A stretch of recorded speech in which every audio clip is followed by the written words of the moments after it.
አንደኛው ኢንተርቬንሽን ከማስተር ካርድ ፋውንዴሽን ጋር በመተባበር በ700 ምንም ባላሳለፉ ትምህርት ቤቶች ላይ ስፔሻል የሆነ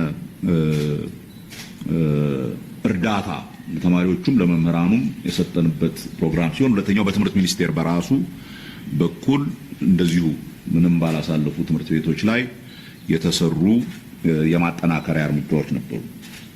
ባለፈው ዓመት ምንም ተማሪ ያላሳለፉ ትምህርት ቤቶች 1232 ነበሩ። በዚህ ዓመት ምንም ተማሪ ያላሳለፉ ትምህርት ቤቶች 565 ብቻ ናቸው። ወደ 700 ምናምን የሚሆኑ ተማሪዎች ትምህርት ቤቶች ቢያንስ አንድ ተማሪ አሳልፈዋል። ያ ቁጥር ደግሞ ትንሽ አይደለም። በተለይ እኔ ማስታውሰው በኮምፒውተር ፈተና ከወሰዱት ትምህርት ቤቶች ውስጥ በፊት ምንም ካላሳለፉ ትምህርት ቤቶች በኮምፒውተሩ ብቻ ወደ 4500 ተማሪዎች አልፈዋል። በእነኚህ ትምህርት ቤቶች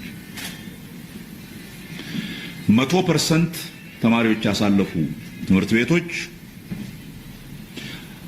ባለፈው ዓመት 62 ነበሩ፣ ዘንድሮ 88 ሆነዋል። በ26 ትምህርት ቤቶች ሙሉ ለሙሉ ተማሪዎቻቸውን አሳልፈዋል። ምንም ተማሪ ያላሳለፉ ትምህርት ቤቶች በክልል አዲስ አበባ አንድ ትምህርት ቤት አለ፣ አፋር 21 ትምህርት ቤቶች፣ አማራ 98 ትምህርት ቤቶች፣ ቤኒሻንጉል ጉሙዝ 29 ትምህርት ቤቶች፣ ማዕከላዊ ኢትዮጵያ 22 ትምህርት ቤቶች፣ ድሬዳዋ 5 ትምህርት ቤቶች፣ ጋምቤላ 2 ትምህርት ቤቶች፣ ሐረሪ 3 ትምህርት ቤቶች፣ ኦሮሚያ 156 ትምህርት ቤቶች፣ ሲዳማ 16 ትምህርት ቤቶች፣ ሶማሌ 9 ትምህርት ቤቶች፣ ደቡብ ኢትዮጵያ 86 ትምህርት ቤቶች፣ ደቡብ ምዕራብ ኢትዮጵያ 69 ትምህርት ቤቶች እና ትግራይ 48 ትምህርት ቤቶች ምንም ተማሪ አላሳለፉም። 100% ያሳለፉ ደግሞ አዲስ አበባ 24፣ አፋር 1፣ አማራ 8፣ ማዕከላዊ ኢትዮጵያ 3 ትምህርት ቤቶች፣ ድሬዳዋ 1፣ ጋምቤላ ምንም የለም፣ ሐረሪ 1፣ ኦሮሚያ 37 ትምህርት ቤቶች 100% አሳልፈዋል። ሲዳማ 2፣ ሶማሌ 1፣ ደቡብ ኢትዮጵያ 4፣ ደቡብ ምዕራብ ኢትዮጵያ 1፣ ትግራይ 4።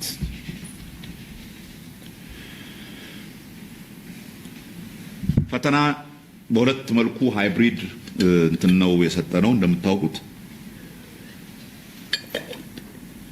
ኮምፒውተር ቤዝድ ቴስቲንግ እና ፔፐር ቤዝድ ቴስቲንግ በሁለቱ መካከል ያለው የማለፍ ምጣኔ ሲግኒፊካንት የሆነ ዲፍረንስ አለ። በኮምፒውተር ቤዝድ ኦንላይን የተፈተኑ ተማሪዎች 18.37%ቱን አሳልፈዋል። በወረቀት ፈተና የወሰዱ 4.2% ብቻ ተማሪዎችን አሳልፈዋል። አንዱ ቶሎ ብለን ከዚህ በወረቀት ከመፈተን ወጥተን ወደ ኦንላይን ፈተና እንገባለን ስንል ነበር። ዘንድሮ እንደማንም ገፍተን 100 እንደርሳለን ያልነው ወደ 60% አካባቢ ነው የደረስነው። በሚቀጥለው ዓመት ግን ፉል ኮሚትመንት አለ። 100%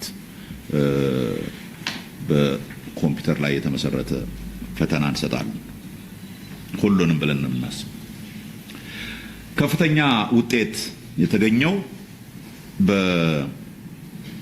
በተፈጥሮ ሳይንስ 591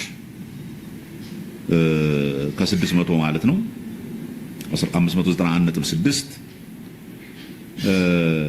ወንድ ኦዳ ስፔሻል ቦርዲንግ ስኩል አዳማ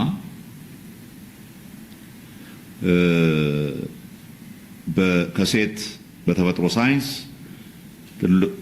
ትልቁ የተገኘው ሁለተኛው ውጤት 583 ነው። እቺም ሴት ልጅ አገው ምድር ወይም እንጅባራ ከተማ ውስጥ ያለ አገው ምድር የሚባል ትምህርት ቤት። በማህበራዊ ሳይንስ እነኚህ ሁለቱም በናቹራል ሳይንስ ነው የወንድና የሴት።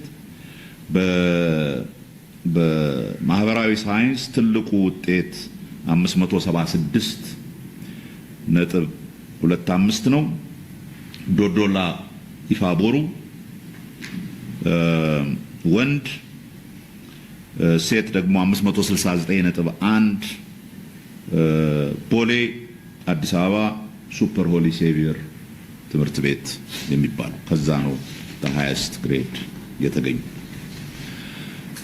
ሁሌም እንደሚጠበቀው በተለያዩ ጥፋቶች ምናምን የሚገኙ አሉ። ከዛ ሱፐርቫይዘሮች የሚመጡ ኮምፒውተር ላይ ስንከታተል ምን ይዛቸው እነሱን የበለጠ እያጣራን እንሄዳለን። ሲገቡ ኮምፒውተር ስልክ ይዘው በመግባት በምናምን በተለያየ መንገድ ወደ 265 አካባቢ ተማሪዎች ከፈተናው እንትን ተብለዋል። ኮምፒውተር ላይ ደግሞ ባለ ኢሬጉላሪቲ ተብሎ እየተጣሩ በዝርዝር እየተጣሩ ያሉ ተማሪዎች አሉ።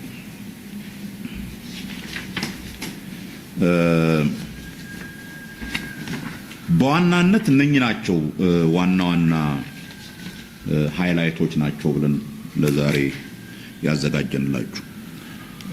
በአጠቃላይ ያለው ስሜት ከናንተ ጋር ከመነጋገራችን በፊት ከክልል የትምህርት ቢሮ ኃላፊዎች ጋር ስንነጋገር ነበር። በውጤቱ በአብዛኛው ደስተኞች ነን። ከዚህ በፊት ከነበረው መሻሻል እየታየ እንደሆነ የምንሰራው ስራ ሪፎርሙ ውጤት እያመጣ እንደሆነ አሁን ዝም ብሎ የማለፍ ቁጥር መጨመር ብቻ ሳይሆን በትክክል ተምረው ያለፉ ተማሪዎች ቁጥር እየጨመረ ያ ደግሞ የዩኒቨርሲቲዎቹን የትምህርት ጥራት ሲግኒፊካንት እየጨመረው እየሄደ እንደሆነ ነው የምንገነዘበው። ይሄ እንግዲህ ባለፈው ጊዜ ይሄንን የፈተና አሰጣጥ ስንጀምር 9ኛ ክፍል የነበሩ በሙሉ አሁን ጨርሰው ወጥተዋል። አሁን ያኔ 7ኛ እና 8ኛ የነበሩት ናቸው አሁን እየገቡ ያሉት። ከዛ ቀጥሎ ኤሌመንተሪ ያሉትም እየጨመሩ ሲሄዱ ትምህርቱ ከታች ጀምሮ ኢምፕሩቭመንት እያሳየ ሲመጣ ያ የምናስበው የነበረው እስከ 20% 15-20% ያለው ሬንጅ ውስጥ በአጭር ጊዜ እንደርሳለን ብለን ነው ተስፋ የምናደርገው።